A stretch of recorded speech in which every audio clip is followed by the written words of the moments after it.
اعوذ باللہ من الشیطان الرجیم، بسم اللہ الرحمن الرحیم۔ السلام علیکم ناظرین، میرا نام ہے محسن علی اور آپ دیکھ رہے ہیں گریٹ مدینہ۔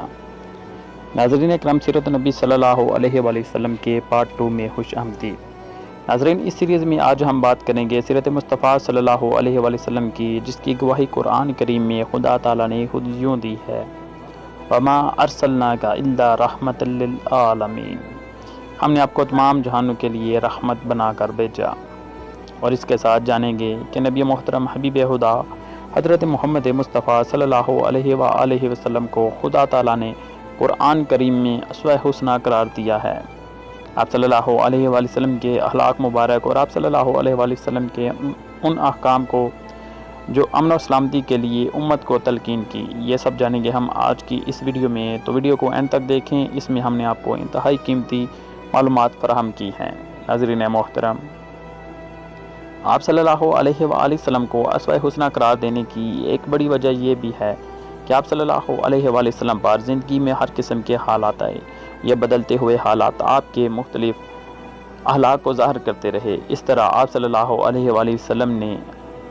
اپنے نمونہ سے دنیا کو یہ دکھایا کہ ہر قسم کے حالات میں کس طرح خدا تعالیٰ کی رضا کو مقدم رکھنا ہے اور کون سا عمل ہے جو صالح کہلانے کا مستحق ہے۔ حضور نبی کریم صلی اللہ علیہ وآلہ وسلم کی سیرت پر ایک طائرانہ نظر ڈالنے سے ہمیں آپ صلی اللہ علیہ وآلہ وسلم کی زندگی کے دونوں ادوار یعنی مکی اور مدنی ہر دور میں امن کے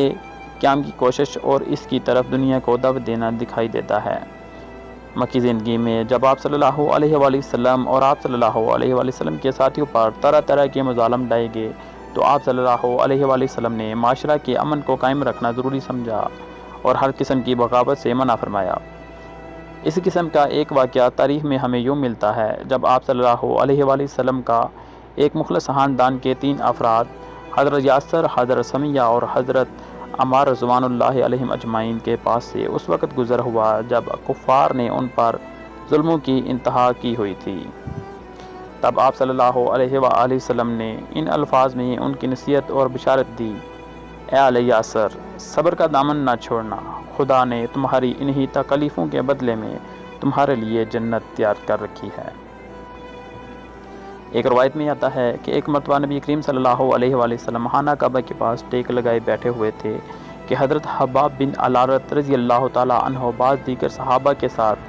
آپ صلی اللہ علیہ وآلہ وسلم کے پاس تشریف لائے اور عرض کی: یا رسول اللہ صلی اللہ علیہ وآلہ وسلم، مسلمانوں کو قریش کے ہاتھوں سے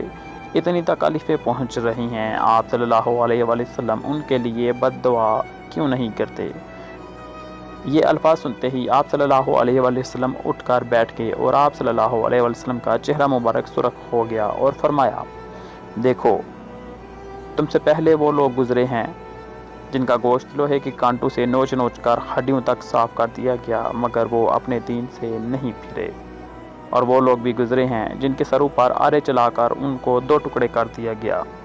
مگر ان کے قدموں میں لغزش نہیں آئی۔ دیکھو، خدا اس کام کو ضرور پورا کرے گا، حتیٰ کہ ایک شتر سوار صنعا یعنی شام سے لے کر حضرموت تک کا سفر کرے گا اور اس کو سوائے خدا کے اور کسی کا ڈر نہ ہوگا، مگر تم جلدی کرتے ہو۔ مکی زندگی میں قیام امن کی ایک مثال ہجرت حبشہ ہے، یعنی جب دین کی خاطر تکلیف اور دکھ برداشت کرنے کا سلسلہ لمبا ہوا تو آپ صلی اللہ علیہ وآلہ وسلم صحابہ کو بجائے معاشرے میں فساد کرنے اور اپنے حقوق حاصل کرنے کے لیے جنگ و جدل کرنے کے اس ملک کو اور قوم کو چھوڑ کر ہجرت کرنے کی تلقین کرتے ہیں۔ خود بھی نبی کریم صلی اللہ علیہ وآلہ وسلم نے اس حوالے سے اپنی سنت قائم فرمائی اور مکہ سے یثرب ہجرت کر کے تشریف لے گئے۔ ناظرین، کیا کوئی کہہ سکتا ہے کہ دوسروں پر ظلم ہوتا دیکھ کر صبر کی تلقین کرنا آسان ہے؟ اگر ہمارے آقا کریم صلی اللہ علیہ وآلہ وسلم تو وہ ہیں جنہیں خود بھی ان تکالیف میں سے گزرنا پڑا، جنہیں دشمن صرف اس وجہ سے کہ وہ ربنا اللہ کا اعلان کرتے تھے، ہمارا رب اللہ ہے، شدید قسم کا دکھ اور تکلیف سہنی پڑی۔ اس کے بعد آپ صلی اللہ علیہ وآلہ وسلم کی زندگی میں وہ دور بھی آیا جب اللہ تعالیٰ نے آپ صلی اللہ علیہ وآلہ وسلم کو اقتدار بخشا اور حکومت آپ کے ہاتھ میں آئی۔ ایسے موقع پر بھی نبی کریم صلی اللہ علیہ وآلہ وسلم کی کوشش رہی کہ معاشرے کو بد امنی سے پاک کیا جائے اور امن اور بھائی چارہ کی فضا قائم ہو۔ اس کے لیے عملی طور پر آپ صلی اللہ علیہ وسلم نے مدینہ تشریف لاتے ہی ایک معاہدہ یہود قبائل کے ساتھ کیا، جس کی غرض یہی تھی کہ آپس میں صلح صفائی کے ساتھ رہا جائے۔ اگر ہم نبی کریم صلی اللہ علیہ وسلم کی لائی ہوئی تعلیم کو دیکھیں تو آپ صلی اللہ علیہ وسلم کی تعلیم کہ جس حصہ پر بڑھ چڑھ کر تشدد کا الزام لگایا جاتا ہے وہ اسلام کی جنگوں کے حوالے سے تعلیم ہے، لیکن اگر کوئی منصف مزاج اس کا حقیقی رنگ میں جائزہ لے اور اس پر غور کرے تو لازماً وہ اس نتیجہ پر پہنچے گا کہ یہ تعلیم دراصل معاشرہ میں بد امنی کو روکنے اور امن کے قیام کے لیے انتہائی مؤثر ہے۔ اس سلسلہ میں پہلی بات جو کہ قابل ذکر ہے وہ یہ کہ اسلامی جنگ دفاعی ہوتی ہے۔ نبی کریم صلی اللہ علیہ وسلم نے جنگ کے حوالے سے یہ مستقل ہدایت بھی جاری فرمائی کہ جنگ کے دوران کسی عمر رسیدہ بوڑھے، کم سن بچے اور کسی عورت کو قتل نہ کیا جائے۔ الغرض دشمن کے حملوں سے مجبور ہو کر اپنے دفاع کے لیے جب نبی کریم صلی اللہ علیہ وسلم نے تلوار اٹھائی تو جنگ کی حالت میں جہاں دنیا سب کچھ جائز سمجھتی ہے، آپ صلی اللہ علیہ وسلم نے پہلی مرتبہ دنیا کو جنگ کے آداب سے روشناس کیا۔ اس ضابطۂ ہلاک کے ساتھ جب آپ صلی اللہ علیہ وسلم جنگ کے لیے نکلتے تو پھر آپ صلی اللہ علیہ وسلم کا تمام تر توکل اور بھروسہ خدا تعالیٰ کی ذات پر ہی ہوتا تھا۔ چنانچہ حضرت انس رضی اللہ تعالیٰ عنہ بیان کرتے ہیں کہ رسول کریم صلی اللہ علیہ وسلم جب کسی غزوہ کے لیے نکلتے تو یہ دعا پڑھتے کہ اے اللہ، تو ہی میرا آسرا ہے، تو ہی میرا مددگار ہے اور تیرے ہی بھروسے پر میں لڑتا ہوں۔ ناظرین کرام، اسلام کی لڑائیاں تین قسم سے باہر نہیں ہیں۔ پہلے نمبر پر دفاعی طور پر یعنی بطریق حفاظت خود مختاری،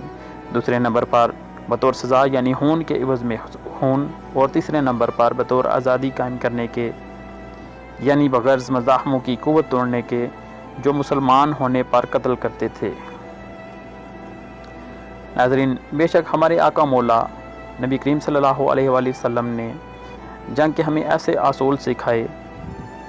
جس سے دنیا اس سے قبل نا آشنا تھی۔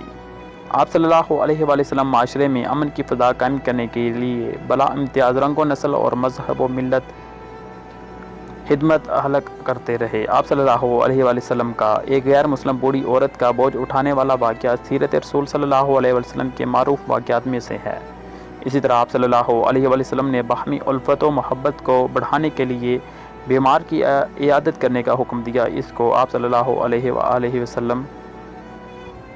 نے ان 5 بنیادی حقوق میں بھی شامل کیا جو ایک مسلمان کو دوسرے مسلمان پر ہیں۔ ان تمام باتوں کا واحد مقصد یہی تھا کہ آپ کے معاشرے میں امن و سکون کی فضا قائم ہو اور لوگ آپس میں پیار اور محبت کے ماحول میں رہیں۔ الغرض آپ صلی اللہ علیہ وسلم نے ایک وحشی معاشرے کی اصلاح کی اور اس میں بسنے والے افراد کو امن و آشتی کی طرف لاتے ہوئے آہستہ آہستہ با اخلاق اور باخدا وجود بنایا جو آسمان پر تاروں کی طرح چمکتے ہیں۔ آپ صلی اللہ علیہ وسلم باہمی محبت اور بھائی چارے کو بڑھانے کے لیے ایک دوسرے کو تحائف دینے اور دعوت قبول کرنے کا بھی ارشاد فرماتے ہیں۔ آپ صلی اللہ علیہ وسلم نہ صرف مسلمانوں بلکہ غیر مسلموں کی دعوت کو بھی قبول فرماتے اور ان کے دیے ہوئے تحائف کو بھی قبول کرتے۔ ناظرین کرام، سیرت النبی صلی اللہ علیہ وسلم کی پارٹ 2 میں آج اس ویڈیو میں بس اتنا ہی۔ اللہ پاک سے اپنی تمام غلطیوں کی معافی طلب کرتے ہیں اور دعا کرتے ہیں کہ ہمیں سیرت مصطفیٰ صلی اللہ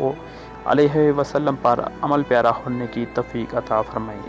امید کرتا ہوں آپ کو یہ ویڈیو پسند آئی ہوگی۔ اگر اس میں کوئی کمی بیشی ہے تو کمنٹ سیکشن میں ہماری اصلاح فرمائیں، اور اب ہم آپ سے ملیں گے اسلام کے متعلق ایک نئی ویڈیو میں۔ تب تک کے لیے اپنا بہت سا خیال رکھیں۔ اللہ حافظ۔